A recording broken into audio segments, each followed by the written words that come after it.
Olá, tudo bem? Meu nome é Wesley e seja muito bem-vindo e muito bem-vinda ao vídeo número 2 da imersão Full Stack e Full Cycle. E como eu sempre recomendo, se você ainda não assistiu os vídeos anteriores, vai lá primeiro no site da imersão, assista esses vídeos e depois volta nesse aqui.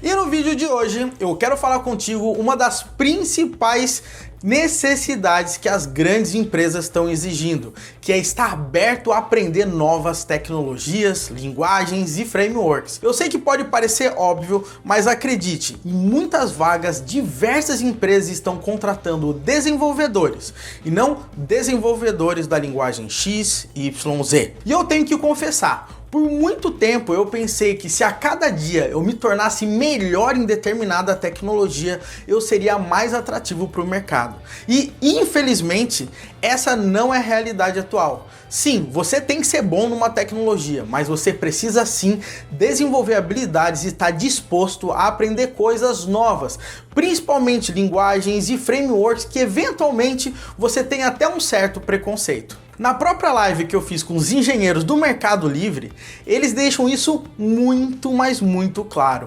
Olha só. Exato.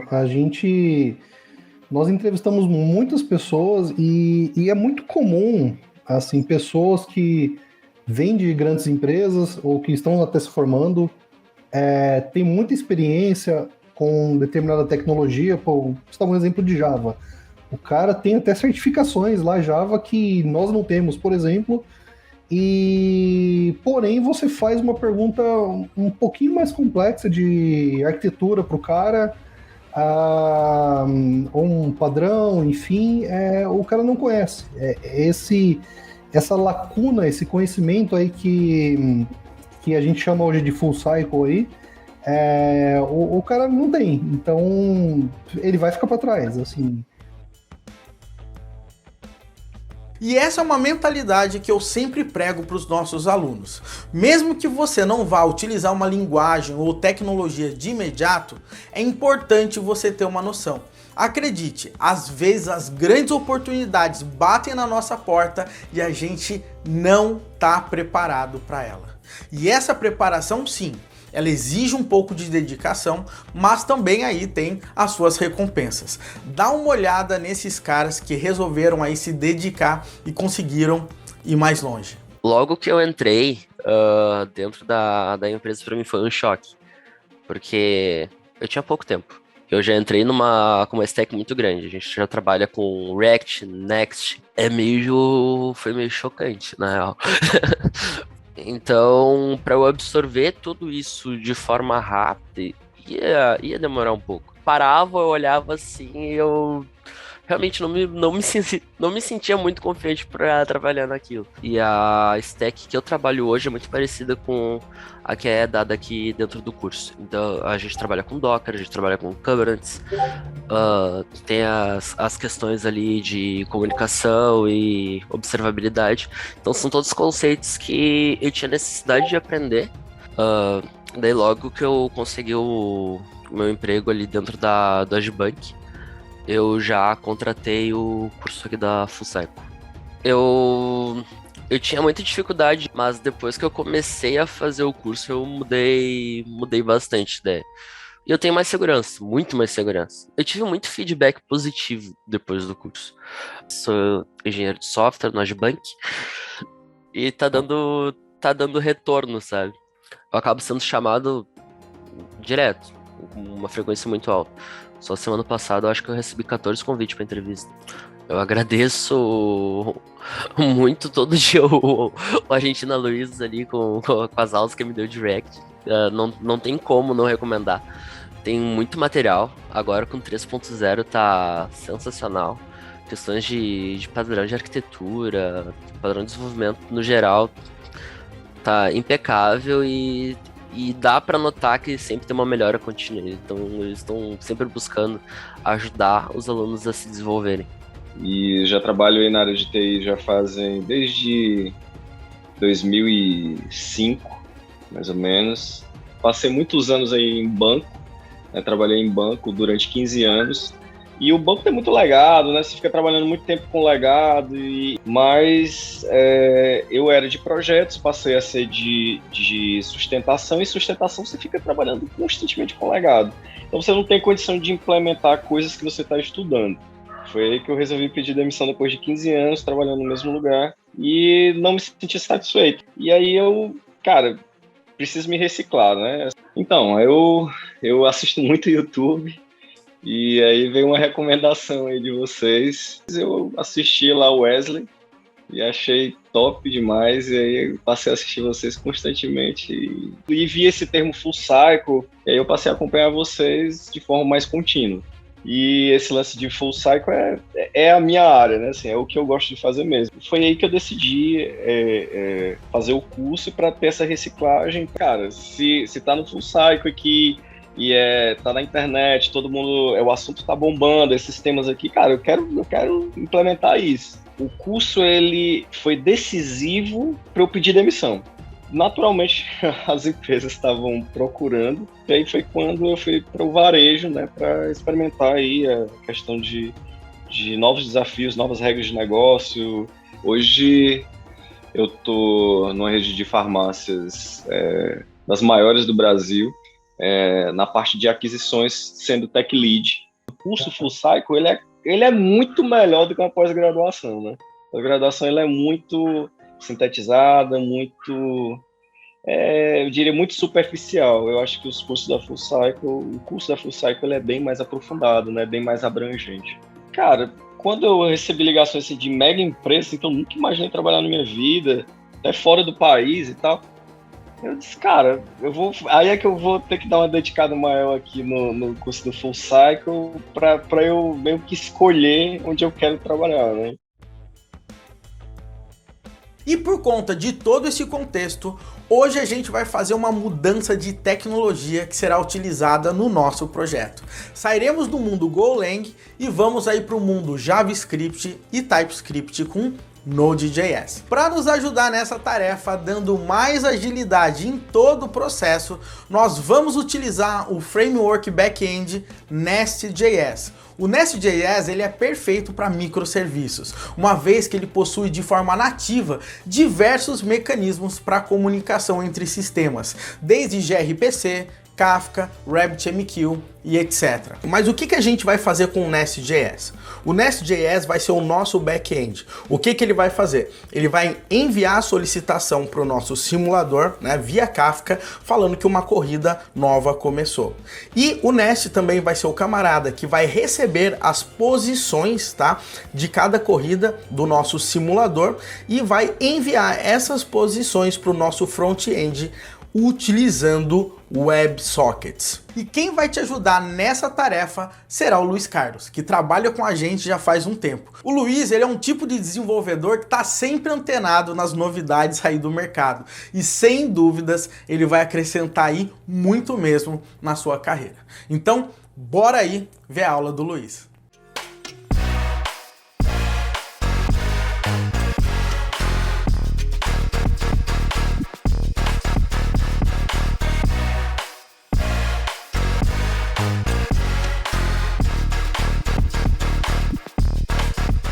Salve devs, beleza? Luiz Carlos na área. Vamos entender o que é esse Nest.js. Esse Nest.js é um framework Node criado em 2017 pelo Kamil Myslivyak e é um framework que revolucionou a comunidade Node, porque é um framework que vai trabalhar com o velho padrão que a maioria dos frameworks trabalham para a web, que é o MVC. Então nós vamos desenvolver em 3 camadas. A gente tem ali as regras de negócio na model. Os controllers vão interceptar as requisições, processar algo nas regras de negócio que vão ser as models e devolver a resposta. E tem a camada de view, que é a camada de apresentação para o usuário. A gente pode criar os nossos HTMLs e fazer todo o nosso sistema ou criar a API, como a gente vai fazer aqui nessa aula. Mas ele vai incorporar por padrão o TypeScript para desenvolvimento. E também vai incorporar as ideias de arquitetura do Angular, aquele framework bem utilizado, bem aclamado aí pela comunidade de front-end. Então, no nosso desenvolvimento, nós vamos trabalhar bastante com tipos, com os novos padrões de JavaScript, e o tempo todo a gente vai compilando o nosso código e já verificando os erros. A gente tem todos os benefícios agregados do TypeScript. E no caso do Angular, nós vamos ter as ideias incorporadas no nosso desenvolvimento, baseando tudo em módulos. A gente vai ver daqui a pouco. Tudo que a gente vai criando na aplicação tem que ser registrado num módulo, então o módulo é um conjuntinho fechado de controllers, serviços e outras coisas. Então a gente pode reusar essas coisas facilmente em outros módulos e também pegar esse módulo inteirinho e usar em uma outra aplicação com o Nest, porque é só plugar lá na sua outra aplicação. Quais são as vantagens em se utilizar o Nest? Nós vamos ter o conceito de COC no meio do nosso desenvolvimento, que é o Convention Over Configuration. Então nós vamos ter todas as convenções já impostas ali pelo Nest para que você não tenha que tomar uma série de decisões, como até em nomear os seus arquivos. Essas convenções elas vão te dar mais produtividade, mais agilidade para desenvolver. Obviamente, o TypeScript é outra vantagem, então ele vai resolver os vários problemas que a gente tem com a linguagem JavaScript, mas se você quiser desenvolver com Nest.js usando apenas JavaScript, é possível, mas o ganho está em utilizar TypeScript no final das contas. Nós vamos ter uma arquitetura escalável. Então, se você quiser criar uma aplicação muito pequena, tudo bem, uma aplicação maior, uma aplicação muito grande, tudo bem. Essas ideias, principalmente, que foi incorporado ali do Angular, elas permitem muito bem que a gente tenha essa arquitetura escalável ali dentro. Então, pode ficar tranquilo, você pode usar o Nest para os mais variados tipos de aplicação. Nós vamos ter integração fácil com os mais conhecidos bancos de dados, então SQL Server, MySQL, Postgres, MongoDB, o que a gente vai utilizar aqui, entre outros, tudo já tem alguma coisinha lá para você já integrar, já usar fácil, não precisa ficar rateando. Tem um incrível suporte para microserviços, e a gente vai ver aqui nessa imersão que vai ser muito fácil nós utilizarmos dois meios de comunicação, como o WebSocket, que a gente vai ver na aula com o React, e a gente vai integrar aqui com o Nest. E nessa aula nós vamos ver a integração com a Apache Kafka e vai deixar você de queixo caído, porque de fato é muito fácil conectar o Nest no Apache Kafka. Então ele tem lá integração com vários outros meios de comunicação, só você acessar a documentação do Nest, que é nest.com. Pode ser até docs.nestjs.com. Veja só o número de coisas que a gente tem aqui para a gente poder trabalhar com microserviços.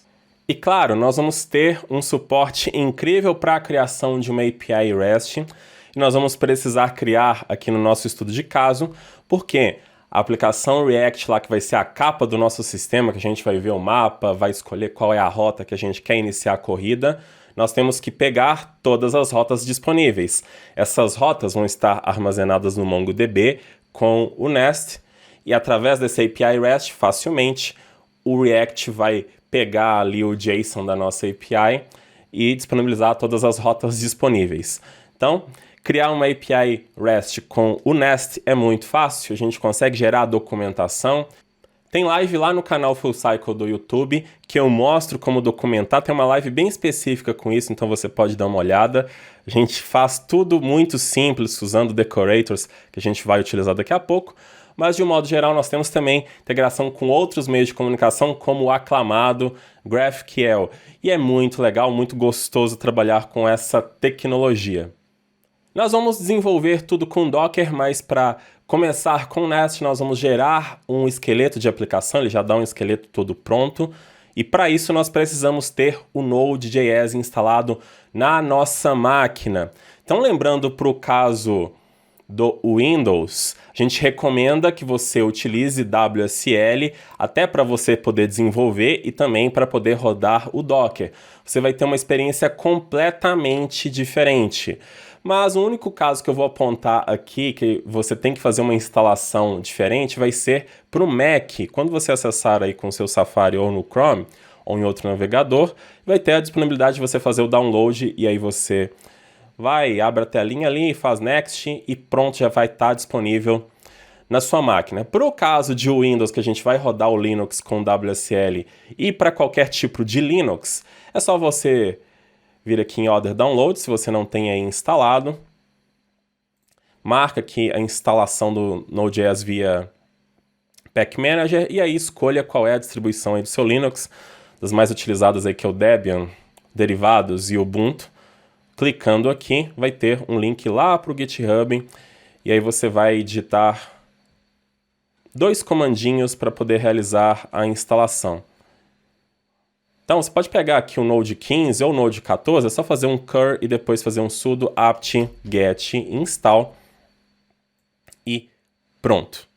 Deixo aqui também para quem não participou do nosso esquenta do evento, nós fizemos uma live muito bacana para mostrar como configurar um bom ambiente no Windows. A gente está frisando muito isso aqui, porque a gente sabe que o Windows tem as suas deficiências, hoje não mais por causa do WSL. Se você não participou então, só acessar a nossa live lá no canal Full Cycle, tá aqui o endereço do link, tá aqui o nome da live também. Pode assistir a live aí com 2x. Tem um tutorial de como você instalar da maneira correta o WSL, de como configurar também. Tem os links das minhas configurações mais abaixo aqui. Então, assiste rapidinho aí, não tenta fazer do seu jeito e você já vai configurar da maneira mais legal e vai mandar ver, principalmente agora que a gente vai começar a desenvolver com o Nest. Vamos gerar então a nossa aplicação com o Nest. Eu vou usar a npx para puxar a ferramenta do nestjs@cli e vou dar um comando new para gerar a minha nova aplicação. Então ele vai gerar a aplicação ali com o Nest API. Ele já está puxando tudo para mim e vai perguntar se eu quero trabalhar com NPM ou Yarn. Aí tanto faz, vou usar ali o NPM. Então ele já gerou aquele esqueleto ali. Com o npx, eu puxo sempre a última versão ao invés do npm que seria instalado de forma global na minha máquina. E agora para testar é só a gente fazer o npm start. E vai rodar ali na porta 3000, nós vamos ter um Hello World no browser e já está tudo certo. Vamos usar o VS Code como plataforma de desenvolvimento e como extensões recomendadas para que você tenha um bom desenvolvimento, apesar que o VS Code já tem um bom suporte ali a JavaScript e TypeScript, eu recomendo que você instale as extensões ESLint, que é aquela primeira que apareceu ali, TSLint, e o Peacock é uma extensão mais estética. E a gente pode chegar aqui agora e selecionar uma cor do Nest, que eu posso ter várias outras instâncias do VS Code abertas, e aí eu consigo diferenciar facilmente. Então agora nós já estamos aqui preparados para fazer a codificação. Então, uma aplicação do Nest, além dos arquivos aqui das dependências da minha aplicação, a primeira vez que eu abro, tendo o ESLint instalado, ele vai perguntar aqui se eu quero habilitar o ESLint, eu quero habilitar. Posso habilitar para todos os projetos, eu habilito somente por projeto, para não deixar para todos.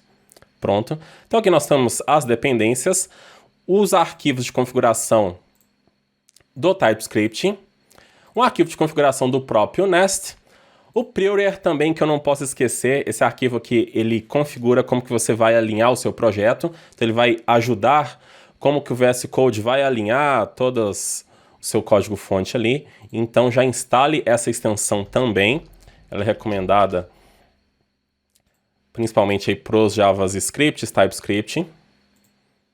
Então só você fazer o atalho já vai alinhar conforme está configurado aqui, o arquivo para a gente poder ignorar o que é necessário no nosso projeto, e o arquivo de configuração do ESLint, então tendo a extensão já vai funcionar. Nós vamos desenvolver todo o código-fonte na pasta source, então nós já temos todos os nossos arquivos .ts, pasta de testes, se eu quiser trabalhar com testes automatizados, já tem ali o gesto para a gente poder trabalhar. A Node Mods, que é aquela pasta monstruosa com todas as dependências da nossa aplicação. Tudo que é desenvolvido na source vai para a pasta dist, e aqui a gente encontra todos os nossos JavaScripts compilados. E temos também a pasta do VS Code, que é essa que acabou de ser gerada porque eu selecionei a cor, e como esse código-fonte vai aí para vocês, vai ficar a mesma corzinha aí no seu VS Code, que vai ser bem legal. Vamos preparar um ambiente para poder rodar com Docker. Então vou criar o meu Dockerfile, e o que a gente vai precisar é uma imagem no estilo Node. Você pode até instalar a extensão Docker, que ela te dá o autocomplete ali para você poder lembrar. Não, pera, eu não lembro qual que é a imagem corretamente. Então faço ali o autocomplete e ele me dá todas as versões disponíveis. Eu vou usar ali a versão 12, 14, que é o Alpine 3.11, que é uma imagem bem pequenininha, vai ficar até mais fácil da gente poder trabalhar. Vou instalar o Bash, o APK-Ed Add Bash ali para a gente não trabalhar com SH para poder rodar os comandos depois do container. Nós vamos precisar daquele executável do Nest.js, então já vou fixar ali a versão compatível com a nossa aplicação.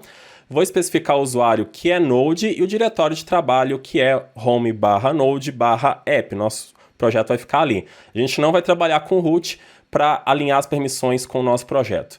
E aí eu vou criar o meu Docker Compose para a gente poder executar isso mais facilmente. Vou utilizar a versão 3 e vou criar o meu container app, que vai fazer o build ali do Dockerfile. Nós vamos criar um ponto de entrada para poder rodar a nossa aplicação ali e sempre instalar as coisas para deixar a nossa Node Mods atualizada. Nós vamos rodar a nossa aplicação na porta 3000, que equivale a 3000 lá dentro do container. Vamos especificar o volume para sincronizar o que a gente está fazendo aqui na nossa máquina lá para dentro do container. Então joga lá para /home/node/app. Agora nós vamos criar aquela .docker entry point ali, que vai ser o nosso entry point SH. Nós vamos fazer somente essas duas coisas. Sempre instalar as dependências e rodar o npm start run. Na verdade, npm run start _dev. Então ali no cabeçalho eu vou colocar para ele rodar com o bash. E com esse start dev a gente ativa o modo ficar olhando o que está fazendo ali para recompilar a nossa aplicação. Tem que dar permissão de execução ali no entry point com sh mais x no arquivo. E agora rodo um docker compose up. Ele já vai subir ali o meu container e vai mostrar o mesmo resultado, porém dentro do container do Docker. Pronto, já está ok. Agora vamos testar, olha só, ok. E agora eu vou ativar uma configuração ali dentro da minha aplicação, que é para ele não ficar olhando certas pastas que não são necessárias, como a Node Mods, a dist. A gente depois também vai ter o volume do banco de dados ali dentro, então eu vou colocar aqui somente a pasta source ali com include, e o exclude, que vai ser a Node Mods, a dist e a .docker. Pronto, agora eu vou rodar de novo, porque se eu fiz aquilo ali eu preciso rodar novamente. Vou ter o mesmo resultado, mas é só para a gente poder validar se está tudo ok. Pronto. Agora eu vou mudar alguma coisa ali, só para a gente poder ver se o Hello World muda. Olha só. Vou salvar, ele já recompila, então significa que está sincronizado. Vamos entender agora como que funciona o fluxo do Nest.js. Então a nossa aplicação, de um modo geral, ela vai iniciar aqui nesse main.ts, nessa função bootstrap que é chamada aqui. Aqui é gerado a instância da aplicação Nest, chamando esse app module, que vai ser aquele módulo que eu falei para vocês, que é um conjunto de artefatos dentro do projeto. Então esse Nest Factor cria a instância da aplicação e aí já roda o servidor na porta 3000 que está aqui. Esse app module é esse outro arquivo TypeScript. E isso aqui é um módulo. Comece a se acostumar com esse arroba mais alguma coisa que a gente chama de ES7 Decorators. Isso aqui não é algo do TypeScript, é algo do próprio JavaScript, que é um padrão da ECMAScript 7. O Decorator ajuda a gente a abstrair muitas coisas que a gente quer fazer. Então, se eu não estivesse utilizando o Decorator, para tornar essa classe que eu crio um módulo, a gente está trabalhando aqui orientado a objeto, teria que estender de um módulo e o nosso código estaria, entre aspas, mais burocrático, mais feio. Veja que o Decorator torna mais elegante o reuso e a abstração. Que é só coloco o Decorator e passo as opções que eu quero. Depois, alguma coisa do Nest vai ler isso e entender que é um decorator e ele vai saber o que fazer. Então aqui nesse @module, nesse decorator que decora essa classe, nós registramos em imports outros módulos que a gente quer usar no nosso projeto. Eles são todos registrados aqui. Se eu tenho então uma aplicação de terceiro, uma biblioteca de terceiro que faz alguma coisa, vai ter um módulo dela lá que eu vou colocar aqui. Eu registro todos os controladores em controllers, já vem com um padrão que é o app controller, e um serviço. Então vamos abrir aqui o nosso app controller. Também nós temos decorators. Para tornar esse controlador um controlador, no final das contas, precisa do @controller. você vai ver muito aqui no Nest esse pacote que é @nest.js/common. Ele é separado em pacotes. Aqui nós temos a maioria dos artefatos do próprio framework.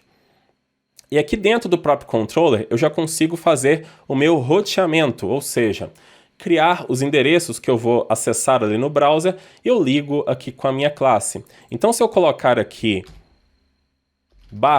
/prefixo, eu já adicionei um prefixo para esse controller.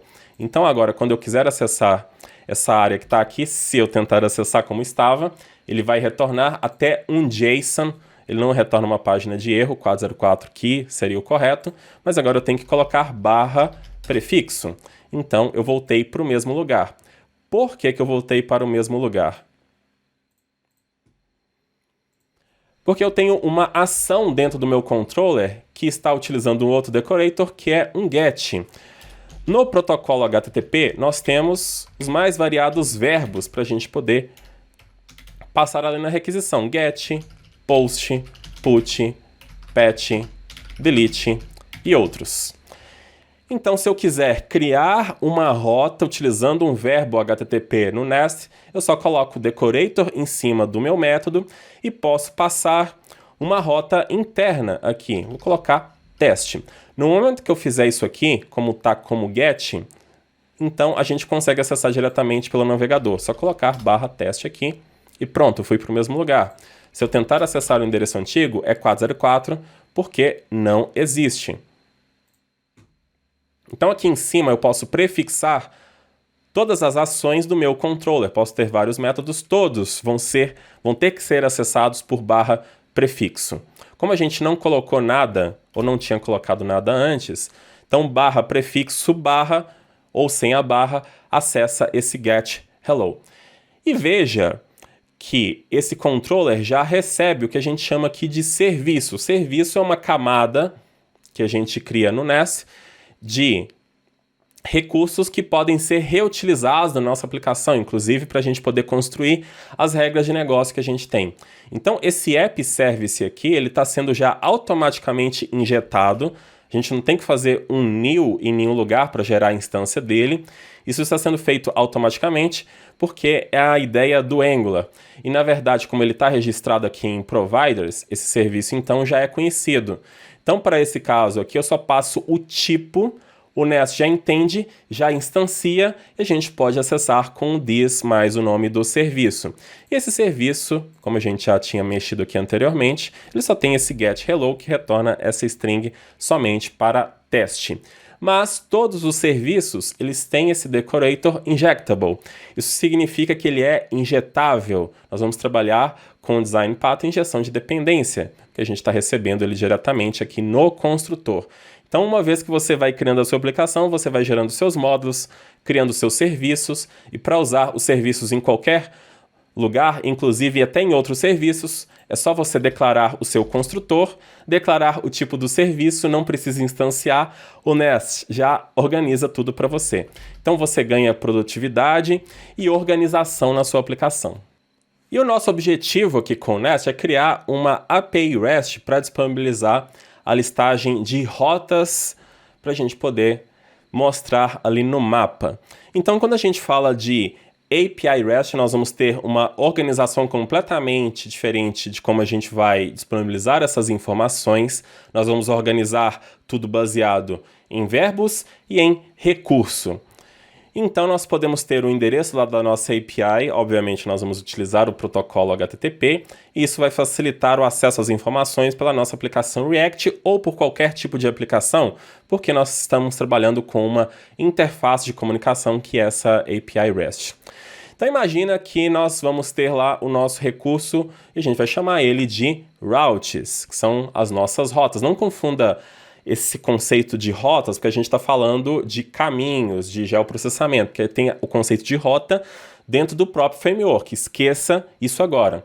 Então, se eu quiser consultar rotas e incluir novas rotas, eu só crio esse novo recurso chamado de routes. E a gente tende a colocar isso no plural, que é um padrão que se usa. E aí, se eu quiser fazer operações nesse recurso, ou seja, se eu quiser consultar, criar, atualizar e excluir, eu só mudo o verbo. Se eu quiser consultar as minhas rotas, eu faço uma requisição para esse endereço, mesmo endereço, não mudo nada, com o verbo get, e aí eu estou consultando as minhas rotas. Se eu quiser passar parâmetros ali na URL para poder fazer um outro filtro, eu posso. Então o que a gente tem que fazer é somente essa parte aqui. Nós não vamos ter criação, não vamos ter atualização, nem exclusão. Esse options aqui já é adicionado por padrão ali no meio do contexto. A gente não precisa criar nada, nós já vamos ter um carregamento desses dados por padrão para facilitar a nossa vida, apesar que eu já vou deixar ali todos os métodos preparados, se vocês quiserem implementar, só dá uma olhadinha na aula do Esquenta que a gente fez aqui para esse evento, que eu mostro lá como implementar todos, mas a gente vai focar somente aqui. Eu vou acessar o bash do meu container com o comando docker compose exec app bash. Dentro nós vamos ter aquele Nest.js CLI que é o Nest. Essa ferramenta no terminal vai ser o seu melhor amigo para que você possa administrar a sua aplicação e gerar um monte de artefatos que o Nest possui para você poder resolver alguma situação. Então eu posso gerar filter, interceptor, módulo, pipe, service, library e resource, inclusive controllers. Para criar aquele get/routes ali, nós precisamos gerar um controller. Bem simples, ele vai gerar ali uma classe, adicionar aquele decorator, mas nós podemos rodar um comando ainda melhor, que vai gerar todos os métodos de include e a gente só vem com a nossa lógica. Então já fica tudo preparadinho, a gente já trabalha num padrão. Então eu vou digitar o comando nest generate, que é para gerar as estruturas ali, ou posso colocar somente G, resource, e aí eu vou dar o nome para o meu recurso. O resource aqui, ele está já ligado com esse conceito de recurso da API REST. Então nós vamos colocar no plural. Ele vai fazer uma pergunta para mim. Isso aqui já é fantástico. Ele te dá várias possibilidades de você gerar esse recurso. Você está querendo gerar um recurso para uma API REST? Para a GraphQL, nós temos duas formas de trabalhar aqui, o Code First e o Schema First. Quer trabalhar aí com microserviço, que não é o nosso caso para essa situação da API REST, ou você quer trabalhar com a WebSocket, que a gente também vai fazer, mas não é o momento. A gente vai trabalhar com a API REST.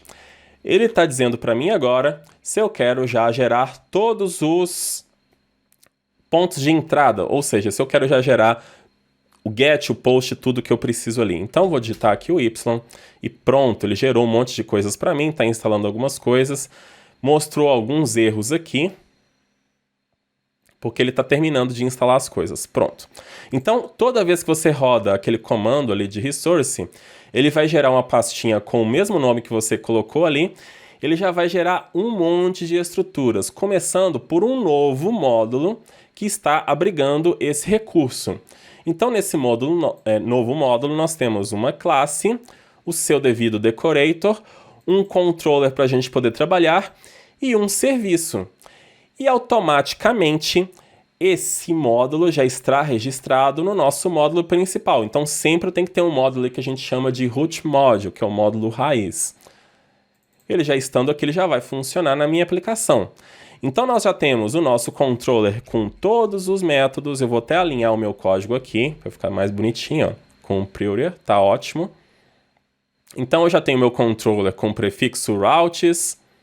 Todos os outros métodos que tem aqui dentro das ações, elas não vão ter mais uma rota específica, porque o recurso já está definindo tudo. O que vai mudar aqui são os verbos. Então tem o post, o get para poder pegar um só, o patch que é para atualizar. O patch, às vezes, muita gente não fala dele, mas ele é utilizado em uma API REST para a gente poder fazer uma atualização que a gente chama de parcial. Então vamos supor que eu quero atualizar ali alguma coisa, mas eu não preciso passar todos os campos, eu não quero obrigar isso. Então eu posso passar um só, posso passar dois, então ele faz a atualização parcial. Como eu posso passar todos? Então ele já habilita o patch ao invés do put. O put obriga a passagem de todos os campos. E na verdade é uma convenção, você tem que fazer a programação disso. E tem a exclusão aqui, mas No meu controller, basicamente, eu não tenho regra de negócio.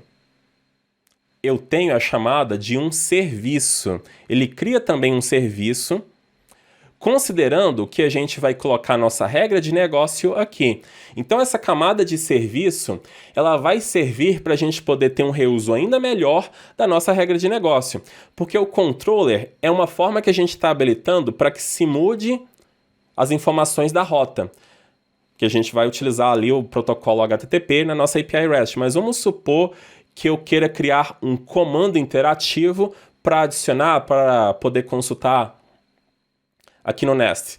Então, eu reutilizo o meu serviço. Eu não reimplemento uma regra de negócio para essa nova interface que é via comando que eu quero manipular as informações. A minha regra de negócio é a mesma. Então, aqui você já tem toda a convenção em cima do que você teria que configurar de como tem que ser implementado. Então, é aquele COC que eu falei para vocês. Então, já estão todos os métodos aqui. O que a gente tem que implementar no final das contas vai ser o find all, que já está sendo chamado aqui, eu não preciso mexer nele. E a gente vai implementar aqui. Os outros, você pode ver a minha live lá no Esquenta sobre API REST com Nest para poder fazer a implementação. Vamos começar configurando o banco de dados que nós vamos usar ali com o Nest para armazenar as nossas rotas. E como o Wesley já disse, nós vamos trabalhar com o MongoDB, que é um banco de dados no SQL, que vai ser bem fácil para a gente poder armazenar nossas informações. Não precisa criar tabela. Até o banco de dados a gente já configura ali, ele já cria automaticamente para a gente. É tudo muito direto. Se você está acostumado com banco de dados SQL, então a dinâmica vai ser bem diferente, é bem menos burocrático. Então eu já tenho aqui a configuração que eu vou colocar no meu Docker Compose e vamos entender o que a gente precisa para rodar esse MongoDB. Então vou chamar esse container de DB, ele vai usar uma imagem do Mongo, a versão 4.4.4. O restart always é uma medida bem interessante quando a gente trabalha aí com os bancos, porque às vezes pode acontecer dele estar subindo ali com o container, alguma coisa não dá certo, e aí ele restarta o container novamente para tentar subir. Às vezes acontece da primeira vez não dá certo, depois ele sobe novamente e dá certo. Agora vem as configurações de volume.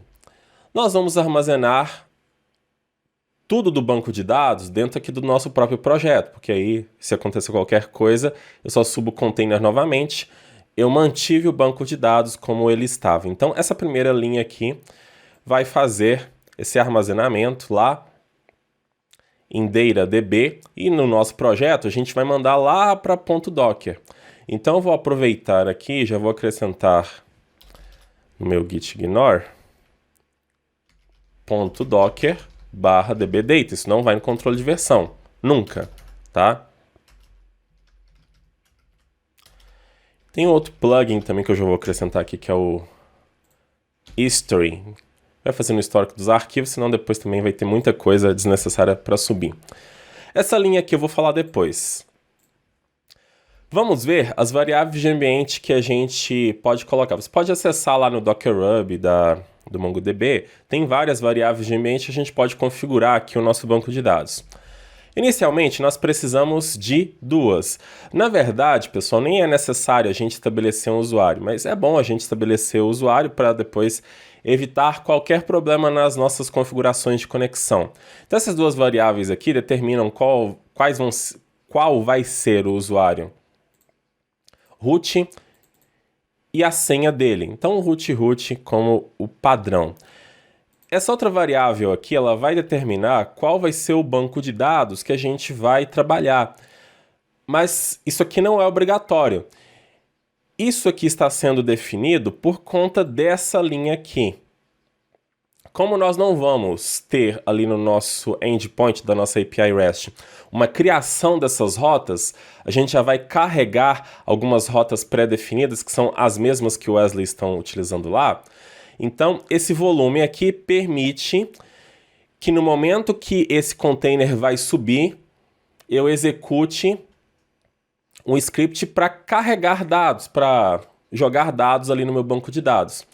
Então, definindo essa variável initDB database, quando a gente ter o nosso script aqui dentro de .docker mongo, a gente vai mandar lá para esse docker entry point initDB, ele vai executar esse script considerando que o banco de dados padrão é o nest. Eu vou colocar aqui também uma outra configuração, que é uma ferramenta de administração do Mongo, que é o Mongo Express, uma ferramenta que a gente roda na web. Ferramenta bem simples, existem várias. Então a imagem vai ser baseada no Mongo Express, a gente coloca o Restart Always também para evitar o problema de às vezes não subir de primeira, ele restarta e vai conseguir subir. Nesse caso aqui a gente vai liberar uma porta na nossa máquina, que é 8081, que a gente vai poder ver a administração desse banco de dados. E aqui a gente faz as configurações das variáveis de ambiente. A primeira, qual que é o server do MongoDB? Então a gente passa DB e aqui seria localhost, se eu estivesse trabalhando de fato sem o Docker. Mas aí o Docker vai conseguir encontrar os hosts aqui com o nome dos serviços que estão no Docker Compose. Coloco qual que é o usuário e senha de autenticação do banco, que vai ser root root, e também para a área administrativa root root. Não precisa digitar senha, ele já vai entrar direto. Mas eu coloco depends on, falando que ele aqui vai depender do banco de dados, então ele só vai subir quando o banco de dados tiver subido também. E eu posso colocar esse depends on também no meu app. Pronto. Aqui está a minha configuração. Mas agora, como que vai ser essa parte da gente fazer esse carregamento automático dos dados? Eu vou chegar aqui na .docker e vou criar uma pastinha, como está ali, ó, de Mongo. E aqui dentro dessa pasta, a gente vai criar tudo que vai lá para essa parte aqui do container. Então a gente pode criar aqui arquivos JavaScripts, eu vou colocar um init.js. E aí aqui nós vamos ter uma variável, você não precisa se preocupar de onde que ela vem, que vai ser db. E aí você coloca a coleção que você quer criar, e aí você joga os dados para o seu banco de dados. Coleção, quando a gente trabalha com o Mongo, é ruim a gente fazer essa analogia, porque banco de dados no SQL é diferente de banco de dados SQL, mas coleção a gente poderia falar que tem uma equivalência a tabelas. Então, dentro do meu banco de dados, eu tenho as minhas collections. Eu vou chamar a minha tabela dentro do MongoDB de routes. Então, eu posso fazer assim, ó, db routes insert many. E aqui é programação JavaScript. Eu passo aqui vários objetos com os dados que eu quero incluir. Então, eu já tenho isso aqui, vou copiar para adiantar a nossa vida. Passei para cá as minhas rotas, ó. A inclusão é bem direta, não preciso criar tabela, não preciso definir o meu esquema. Então, na coleção routes, faço um insert many com todas as informações que eu preciso. Lá no MongoDB, nós temos esse underscore ID, que é aquele mesmo ID que a gente está acostumado ali em tabelas SQL. Eu posso trabalhar com um outro campo, posso nomear um outro, mas a gente vai definir como padrão. Se você quiser passar outra coisa que pode, não precisa ser necessariamente esse número aqui em formato de string, mas a gente está definindo aqui para ficar fácil de saber quais são as rotas, quais são os identificadores delas. Mas, por padrão, quando você não passa isso aqui para o Mongo, ele gera um hash disso. Vai ser uma sequência numérica ali misturada e tudo mais, que eu tenho que identificar isso aqui que é chamado de documento. Então, os registros aqui da minha coleção são chamados de documentos, que são esses objetos. E a gente pode equivaler ali às linhas da nossa tabela. Então, o legal disso é que no momento que eu vou subir o meu banco de dados, eu já vou ter lá o meu banco de dados Nest com a minha coleção routes e 3 rotas criadas. Então, bora testar isso. Já vou tirar aqui o meu terminal. Eu vou parar o meu container, obviamente, tem que rodar de novo.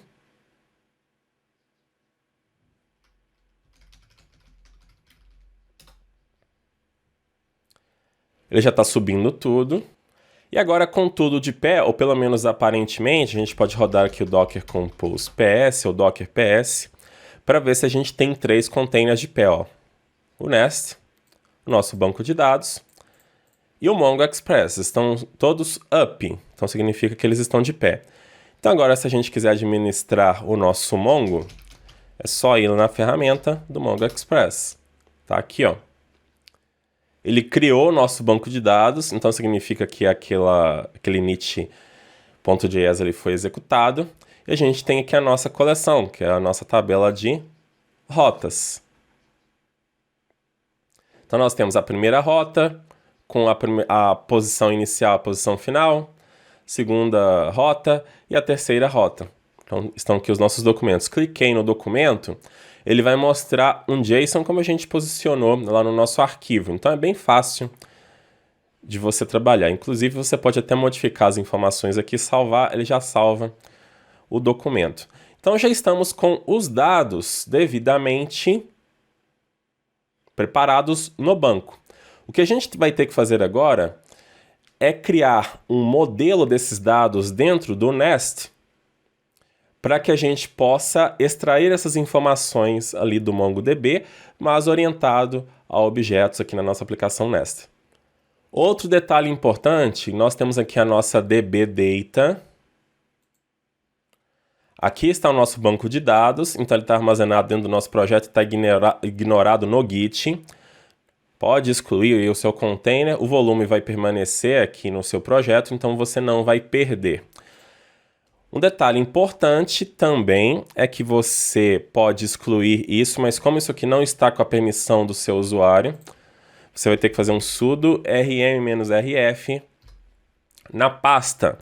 Mas sempre para você excluir, faça um DAO aqui antes para poder matar os containers e excluir também a configuração de volume, que senão se você excluir primeiro e não fizer isso aqui, aí depois quando você fizer um Docker Up vai dar um erro, você vai ter que fazer o DAO para depois limpar tudo bonitinho e subir de novo. Lembrando que a partir da segunda vez que você sobe com Docker Compose, você está aqui com o banco, ele não vai ser criado novamente, ele vai ver que já existe, então ele nem executa essa parte aqui. Essa parte só é executada na primeira vez. Então se você fizer alguma modificação aqui, quiser ver acontecendo na DB Data, você vai ter que fazer o DAO, excluir aqui, ali com o sudo rm-rf na pasta, faz um Docker Compose Up. Isso aqui é só uma dica, porque tem muita gente que bate cabeça com isso. Essa modelagem que a gente precisa aqui na nossa aplicação Nest já está previamente criada, que vai ser o que a gente chama aqui de entidade. Então esse route vai equivaler à coleção routes que está lá no MongoDB. Então aqui a gente vai modelar todos os campos para que o Nest consiga capturar essas informações e jogar dentro de um objeto dessa classe, e a gente consegue manipular e retornar ele lá para o nosso controller e serializar o JSON, ou seja, pegar o nosso objeto e transformar nesse JSON que a gente precisa para criar aquele endpoint de consulta. Então nós vamos precisar especificar todos os campos aqui e fazer algumas configurações. Para a gente poder fazer essa modelagem, nós vamos instalar aqui 2 bibliotecas que vão nos ajudar para conectar ali no Mongo, que é o Mongoose, que é aclamado na comunidade Node, e uma ponte do Nest.js com ele, que é o Nest.js Mongoose. Já tem todo o suporte a TypeScript, que vai ser bem interessante. Então agora eu vou chegar ali na minha entidade, vou modelar ela, vou falar que vai ser ali uma collection, então coloco o esquema como decorator, ele já vai adivinhar que é para collection routes, não preciso fazer nada. E agora vem as propriedades. Então vou declarar todas as propriedades que eu tenho. Vai ser o título, que vai ser string, a posição inicial e a posição final. A posição tem o tipo ali latitude e longitude, os dois vão ser números, a mesma coisa para a posição final. Então esses são os campos, mas eu preciso falar que eles são propriedades lá dentro, então tem que colocar o arroba prop em cima de cada propriedade. Ele já vai saber qual que é o tipo, exceto ali para o nosso objeto, para os dois objetos que eu tenho. Então, eu vou declarar um tipo raw para poder declarar de forma específica qual é o tipo da informação. Então, ali no raw, vou passar aqui, ó, que vou ter um latitude, que vai ser do tipo type number do próprio JavaScript, porque o modelo, que é o tipo ali embaixo, é TypeScript, ali é JavaScript do tipo que a gente está criando de fato. Não confundir isso aqui com isso que a gente está fazendo aqui em cima, que é apenas a tipagem do TypeScript, que não vai fazer diferença nenhuma na nossa programação. Ou melhor, vai fazer diferença na hora que a gente estiver desenvolvendo com TypeScript, mas na hora que gerar o JavaScript não vai fazer diferença. Aqui vai. Isso aqui é o tipo do campo lá na nossa coleção routes. Isso aqui é interessante para a gente poder modelar, que vai nos ajudar quando a gente ir evoluindo com esse route aqui. Então a gente coloca para os dois. Então por isso que aqui é tipo number do próprio JavaScript.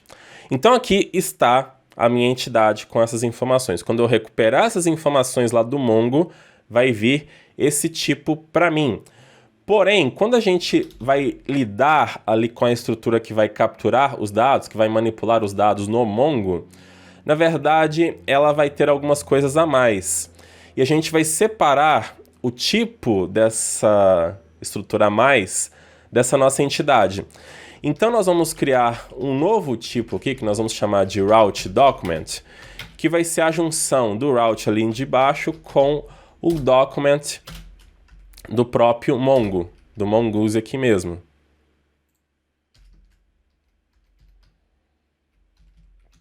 Essa estrutura aqui de document, ela vai ter lá o ID e mais um monte de outros métodos para a gente poder salvar a coleção, capturar coisas dela. Imagine como se fosse aqui uma camada de repositório que a gente tem.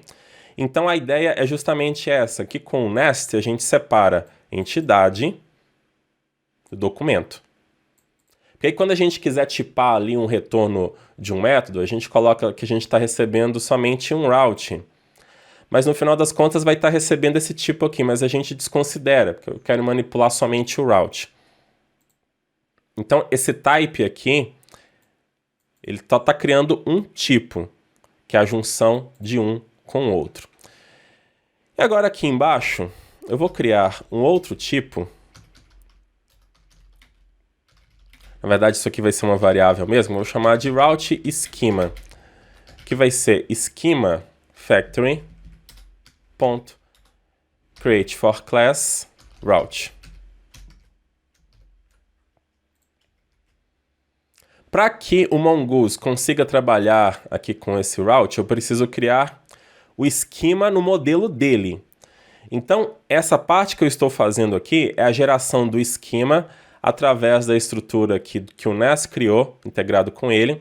Vai gerar lá o esquema no modelo dele, nessa variável aqui. Eu vou ter que registrar isso na minha conexão que eu estou fazendo com o Mongoose. Então vamos começar aqui pelo nosso módulo raiz. E aqui eu vou registrar o Mongoose Module, que a gente importa do nosso pacote, que está integrado com o Nest, é mais um módulo que a gente está importando aqui. Eu chamo for root, porque ele vai ficar aqui no nosso módulo root. E aqui eu vou passar a minha string de conexão com o Mongo. Mas eu não quero passar aqui direto, porque senão depois vai ficar fixo e na hora que a gente for fazer o deploy disso vai ficar complicado. Eu quero que isso fique dinâmico e a gente pode colocar isso numa variável de ambiente. Eu vou criar aqui então um arquivo de .env, a gente vai colocar o valor dessa variável de conexão lá. Então vou criar a variável mongo.dsn e a gente pode colocar toda a string de conexão de uma vez só. Então vai ser MongoDB, usuário e senha, arroba o roast que é db barra o banco de dados e qual é o banco que a gente vai autenticar, que é o admin, aquele off-source ali, ó.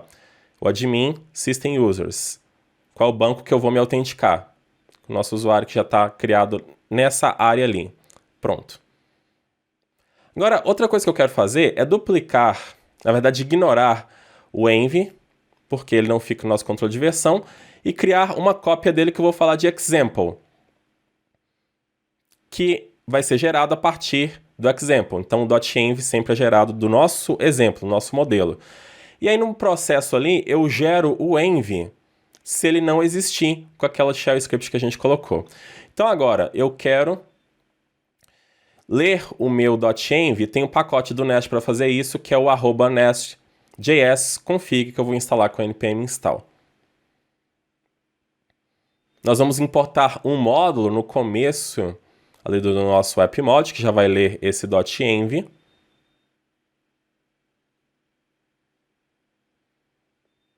E aí eu já vou ter todas as variáveis disponíveis. Então eu já vou chamar a minha variável ali, que é o process.env mongo.dsn.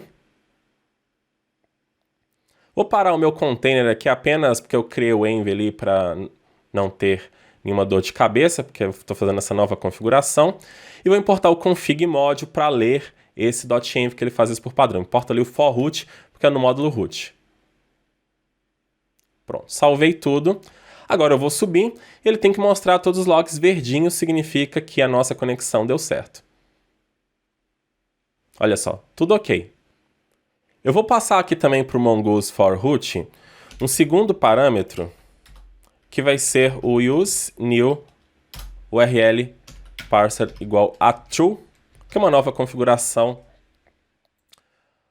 com essa URL de conexão que a gente está fazendo aqui para evitar um warning ou qualquer erro, que tinha uma forma antiga de se fazer essa conexão.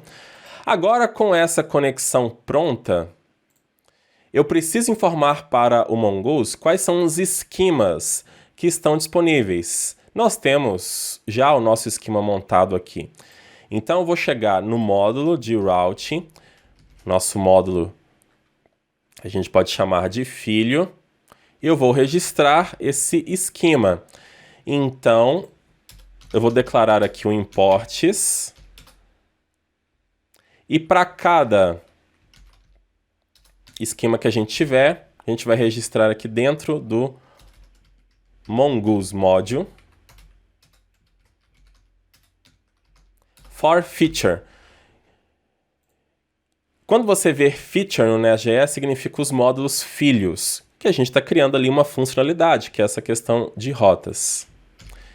Então aqui vem um array, eu passo um objeto, dou um nome para o meu esquema, posso dar o nome que eu quiser. A gente vai pegar a nossa própria entidade route.name, que vai ser próprio route. A gente está fazendo dessa forma aqui, pegando da classe. E aí eu vou passar qual é o meu esquema. A instância do meu esquema vai ser route esquema, que é o que o Mongoose precisa. Eu posso registrar vários aqui e usar várias coleções com seus devidos esquemas para a gente poder fazer a manipulação. Então, mais uma vez, a gente olha aqui se está tudo certo. Está tudo ok. Então, agora eu já posso manipular a minha coleção de routes. Então, agora, lá no nosso serviço, eu vou importar o route model que vai permitir a gente manipular a nossa coleção de routes. Vai ser do tipo model, que a gente vai importar ali do Mongoose, e a gente vai importar aquele route document, passando ali no menor maior, porque esse route, esse model é genérico. Eu vou injetar ele com aquele route name, daqui a pouco eu vou explicar isso para vocês. Então, o meu serviço já está pronto, é só chamar route model. Na verdade, eu tenho que consertar ali o construtor, passar aba, fecha a chave. Então, para consultar ali no find all, tem que importar o route ali também, importar o model que eu esqueci. Para a gente poder consultar, é só chamar route model find exec, e aí ele vai executar essa consulta. Para a gente poder testar, eu vou usar ali a extensão Rust Client dentro do próprio VS Code, que a gente não precisa abrir outra ferramenta externa. Então é só criar um arquivo .http e digitar o que a gente quer testar. Então vai ser http localhost na porta 3000/routes. E o verbo que a gente vai utilizar é o get. É só clicar ali em send request, olha só, já temos a nossa consulta na nossa API. Então as 3 rotas já foram consultadas. Agora vamos entender o que a gente fez aqui para ficar bem claro, porque antes a gente viu que se colocasse o tipo em algo do construtor, utilizando aqui o net, ele já ia injetar, mas por que a gente teve que colocar esse outro decorator aqui? Existem situações que a gente não consegue, principalmente quando a gente está usando a biblioteca de terceiro, passando o tipo TypeScript aqui, imagina que esse model ele pode se tornar qualquer outra entidade que a gente tenha, nós só temos uma. Então aqui pelo tipo, nesse caso, não tem uma forma da gente criar um tipo com TypeScript para ele poder carregar esse model só pelo tipo. Eu não quero entrar em mais detalhes disso, mas aqui a gente só está colocando o tipo para ter o autocomplete, ter o tipo tudo bonitinho. O que vai injetar vai ser o inject model que a gente está importando do Mongoose. Então, em várias situações, você vai ter que agregar um decorator para importar alguma estrutura. Então, esse route model aqui é daquele tipo que a gente declarou lá, que é a junção dos nossos dados mais o tipo document. Então, ele consegue fazer tudo. Buscar pelo ID, aplicar um filtro, salvar, atualizar, tem todas essas funções aqui. Na verdade, quando a gente faz um find exact, ele vai retornar aqui um route document. Se eu quiser, ele vai retornar uma coleção de route document. Eu posso até colocar isso aqui, ó, como retorno, vai ser uma promessa de route document.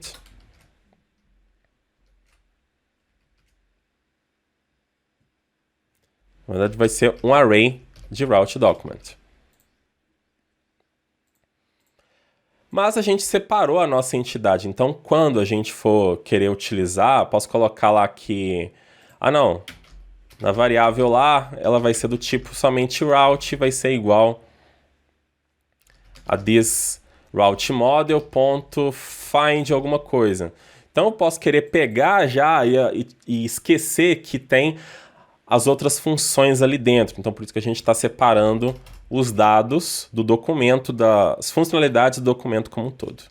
Agora que a gente chegou nesse ponto aqui, nós temos esse endpoint para a gente poder consultar as rotas. Vamos lá para o React. Vamos imaginar como que vai ser a situação. Carreguei a minha aplicação no browser, puxei as informações via Ajax, veio para a minha aplicação. Então, tem essas 3 rotas disponíveis. Ali do React, eu vou escolher uma, vou iniciar a corrida. Então, eu vou ter que me comunicar novamente com o Nest para falar qual que é a corrida que eu quero iniciar. E do Nest, eu vou ter que conversar lá com o microserviço do Wesley para que ele comece a me mandar essas posições. Então, essa forma de pedir para o Nest qual é a corrida que eu quero começar, que a gente tem que pensar agora. Nós teríamos 2 formas para fazer. Eu poderia fazer via própria API REST, inclusive até trabalhando aqui no nosso Routes Controller. Poderia até criar uma outra ação aqui, ligar ela com o verbo. E pede uma corrida.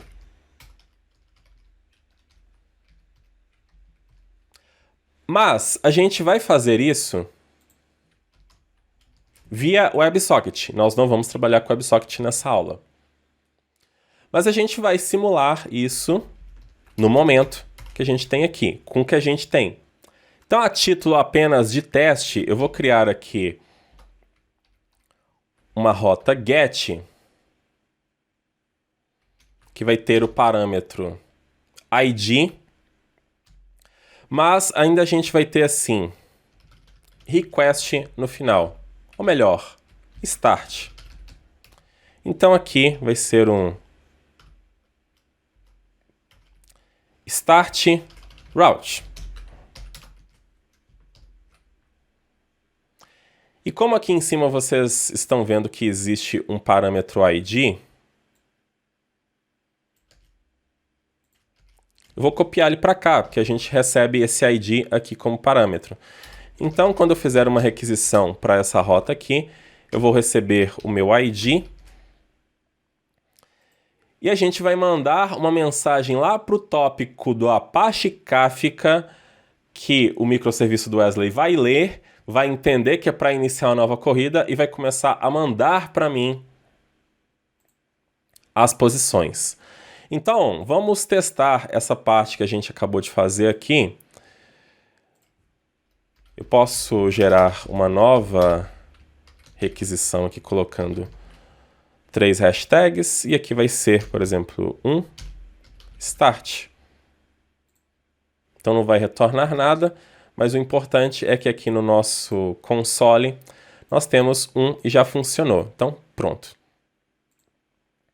Então o que a gente vai ter que fazer aqui provisoriamente para realizar esse teste é enviar a mensagem do Kafka,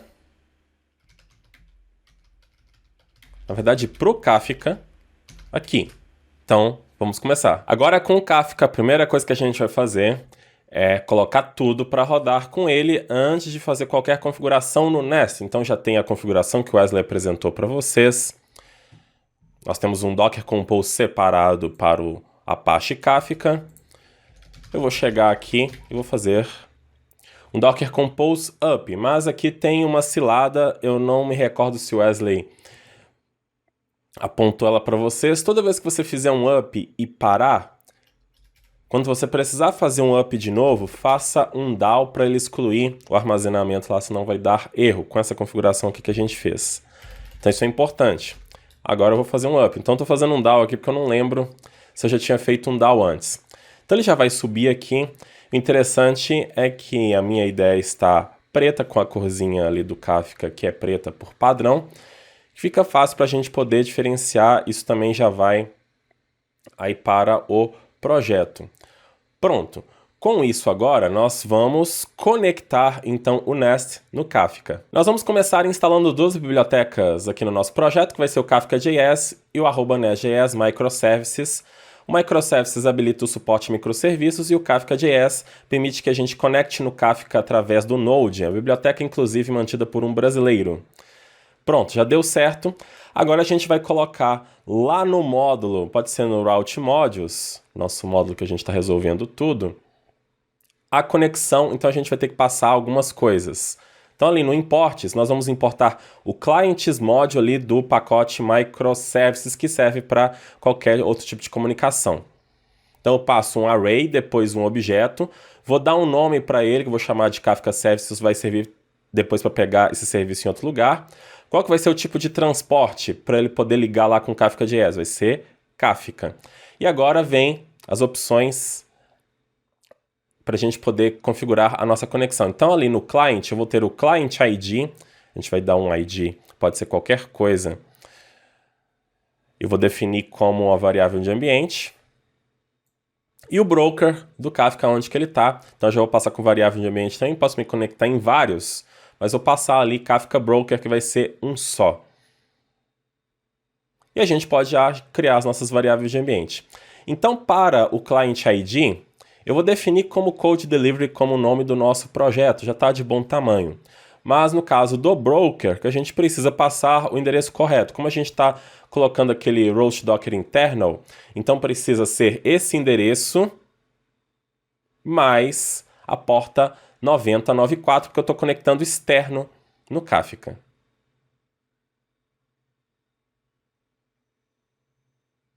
E agora, por fim, nós vamos configurar aqui a conexão do nosso consumidor. Eu tenho que passar ali um Group ID. E é um macete no Nest, quando a gente está em desenvolvimento, é bom a gente gerar ele de forma aleatória. Então esse código vai deixar isso aí. A gente vai gerar de forma aleatória se for desenvolvimento, se não, fixo. Para ficar bem claro com essa situação aqui, que a gente precisa nomear o grupo de consumo que a gente está conectando, o habitual é a gente colocar um valor fixo, mas quando a gente coloca esse valor para desenvolvimento e a gente fica atualizando a nossa aplicação, ele fica recompilando aqui, demora um pouquinho mais para conectar. Então isso não vai ter interferência nenhuma no nosso teste, não vai ter interferência nenhuma para o seu desenvolvimento. Então você pode fazer esse macete aqui, ó, olhar se a gente não tem nada na variável, que vai ser o Kafka Consumer Group ID, ou se ela for vazio, então eu determino aqui essa parte, ó, que vai ser o myConsumer mais um math handle, que vai ser aleatório. Senão ele vai pegar o próprio valor que eu determinei lá. Então a gente deixa vazio desse modo que tá. E outro ponto importante que a gente sempre tem que atualizar o nosso example, que ele está no controle de versão. O .env não. Então aqui nós já fizemos a nossa parte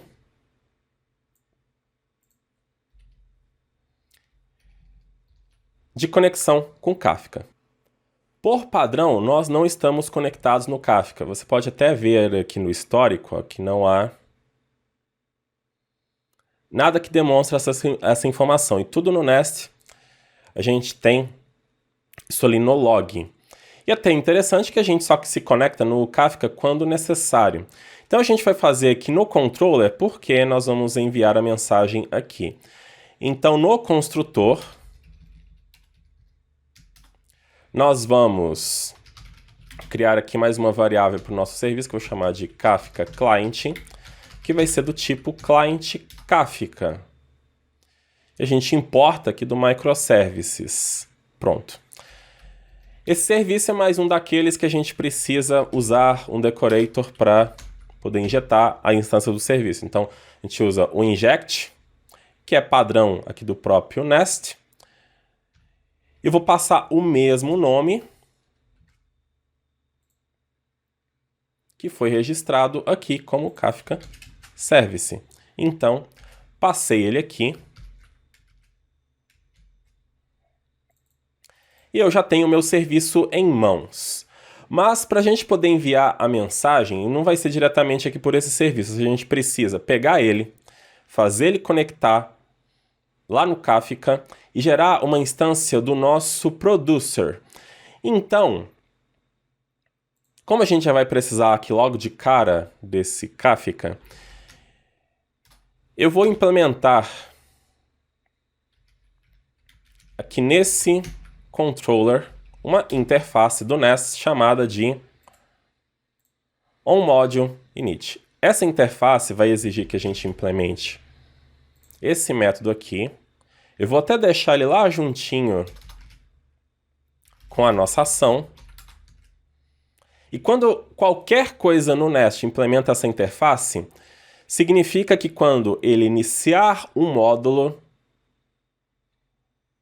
ele vai executar esse método. Então, esse aqui é um bom gatilho para a gente já poder gerar o nosso producer e conectar lá no Kafka, porque eu sei que tudo está preparado, tudo já está ok, e a gente pode de fato conectar no Kafka.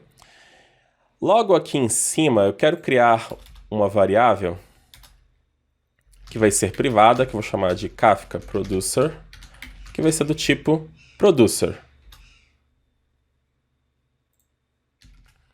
Minha ideia já até importou aqui ó, do caminho do Kafka Interface. Então essa aqui vai ser a instância do nosso produtor.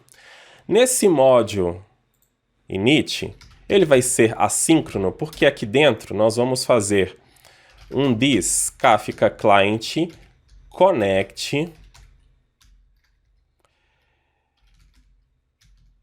Nosso producer vai ser igual a ele, mas eu vou passar o await, porque esse processamento aqui é assíncrono. Então, quando eu conectar, eu tenho a instância do meu produtor. Pronto. Se eu tenho a instância do meu produtor, eu já posso publicar o que eu preciso. Então, aqui nesse Start Route, eu vou pedir lá a nova rota para o Wesley me dar via Kafka. Então, a gente vai fazer um this Kafka Producer, faço um send, e aí eu vou passar qual é o meu tópico. A gente já combinou aqui que é o route new direction. Temos dois tópicos lá, um para ele receber e outro para eu receber. E eu posso passar uma mensagem ou várias. A gente passa aqui a array, mas no caso eu quero passar uma mensagem só. Eu vou determinar aqui da mensagem como o mesmo nome do tópico, assim a gente consegue organizar a ordem das mensagens que vão chegando e passo qual é o valor. Então, o valor vai ser um objeto JSON, que eu vou determinar aqui, que vai ser o route ID, que vai ser igual ao meu ID que eu estou recebendo. Eu vou ter lá o meu client ID, depois quando a gente trabalhar com o WebSocket vai ficar claro. E pronto. Deixa eu alinhar tudo isso aqui. Ele vai receber lá, vai me enviar de volta os dois, mais as posições no outro tópico. Então, já está feito. Olha só como que foi fácil. Compare com o que teve que se fazer lá no Golang. Não significa que o Nest é melhor. Tá? Eu estou falando apenas da facilidade. Que a gente já tem as coisas muito mais mastigadas que o Golang, porque nós estamos com um framework aqui na mão, um framework muito fácil de trabalhar. Antes de a gente prosseguir, é necessário ver se a conexão com o Kafka está ok, e nós temos um erro que está acontecendo aqui justamente lá no Kafka.js, e vamos entender por que ele está tentando aqui fazer um split de undefined, o que está acontecendo. Fazendo essa configuração do jeito que está, e o problema é variável de ambiente, lá no módulo principal a gente já está importando esse módulo aqui. E no momento que a gente importa o módulo, esse código aqui já é consolidado. E ele é executado antes do config module, porque o meu import está aqui. Isso aqui é só um objeto. Então, todas as informações estão vazias, ele não consegue fazer a comunicação. Então, a gente tem que fazer com que esse registro do Kafka seja assíncrono. Então, a gente vai fazer aqui a mudança para async. E quando a gente trabalha com async, aí vai ser um pouquinho diferente. Eu vou até passar de volta o array aqui, mas essa parte, ela... exceto o name, eu vou recortar. Então, com o async, vai ter a opção use factoring, que vai ser uma função, e eu posso passar uma arrow function para facilitar a nossa vida. Pronto. Não mudou muito, aparentemente, mas mudou completamente a forma da gente trabalhar. Porque isso aqui agora, pessoal, está dentro de uma função. E ele vai ser montado em um determinado momento. Então, isso aqui ainda não foi executado, ele vai ser executado depois. Vai ser depois do config module ter lido lá o .env. Então, aqui vai chegar as informações corretamente. Então, a gente agora tem um log informando aqui que ele iniciou a comunicação com o Kafka. Está aqui o nosso group ID, que é gerado de forma aleatória. Então, tem que dar esse log verdinho aqui para simbolizar que a comunicação está ok. Então, isso aqui é muito importante. Isso acontece muito com o Nest. A gente, às vezes, tende a usar o registro assíncrono para poder fazer a configuração quando a gente está dependendo ali das variáveis de ambiente. Agora, para a gente poder testar, o que eu vou fazer? Nós já temos a interface da Confluent disponível, eu vou abrir ela. Vou entrar aqui no meu tópico e minha fonte está muito grande. Vou diminuir um pouquinho. Então, eu tenho o Route New Direction, que é o meu tópico, e eu posso já ver as mensagens. Por enquanto, eu não tenho nem ainda o microserviço do Wesley rodando aqui na minha máquina. Então, já está aqui com o play, já está aguardando. O teste é muito simples.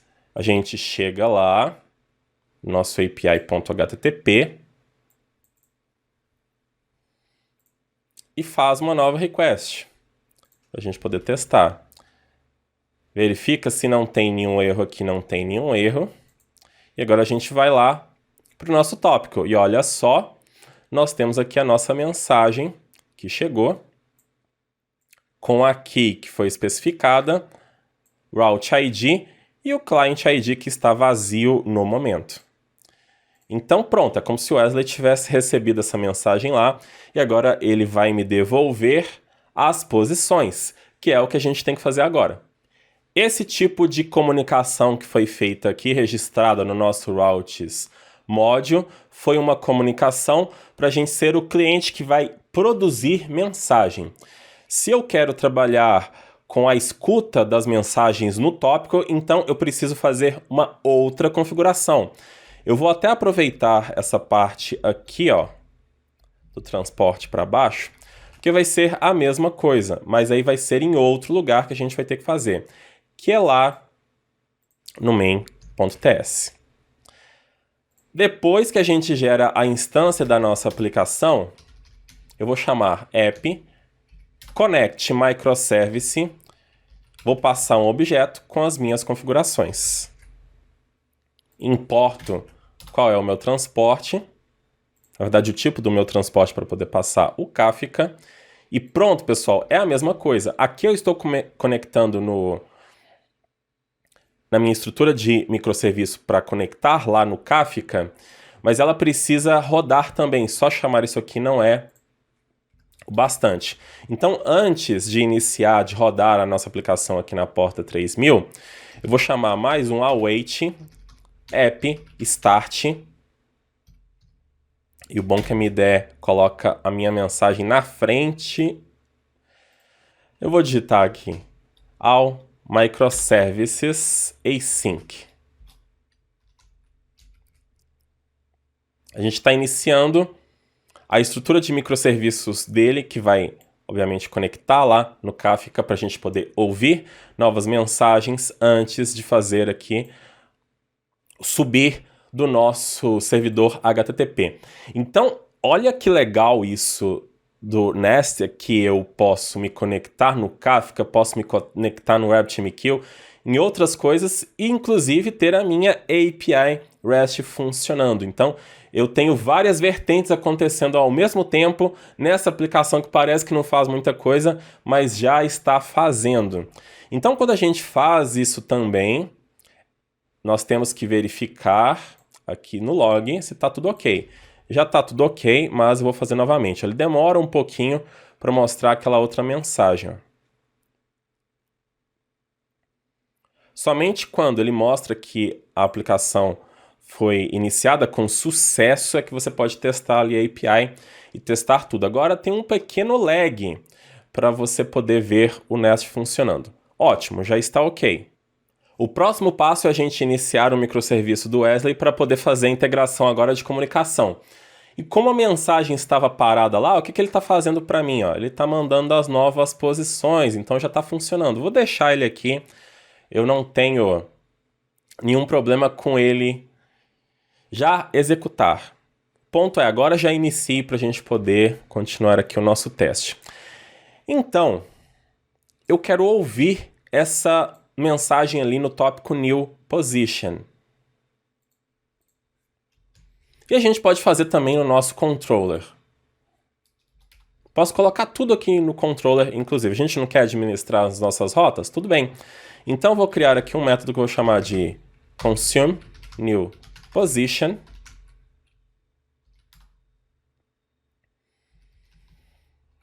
E a mensagem, nós podemos recebê-la colocando o decorator payload, que a gente vai importar ali do pacote microservice.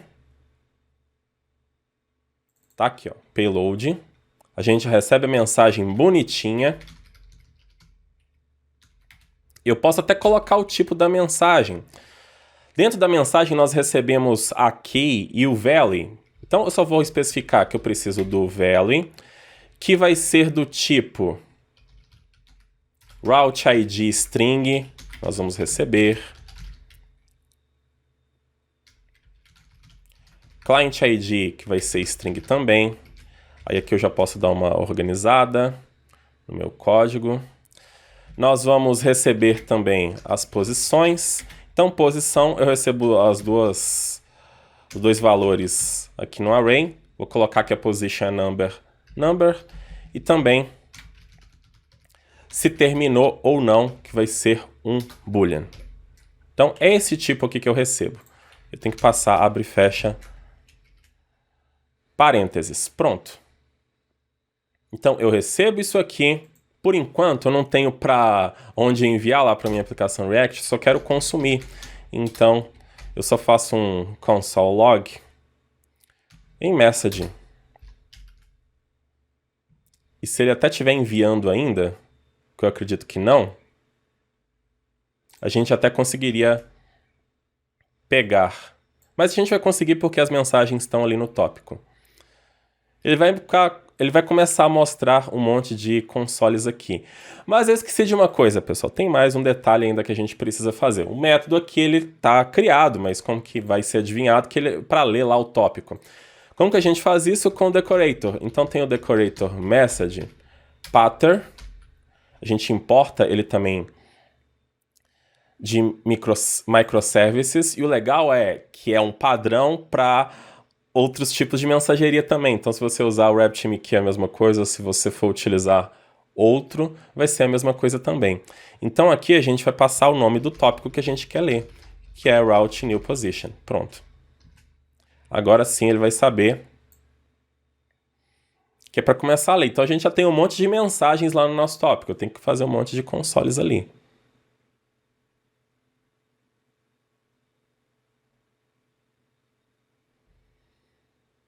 Vamos ver se essas mensagens estão chegando aqui mesmo.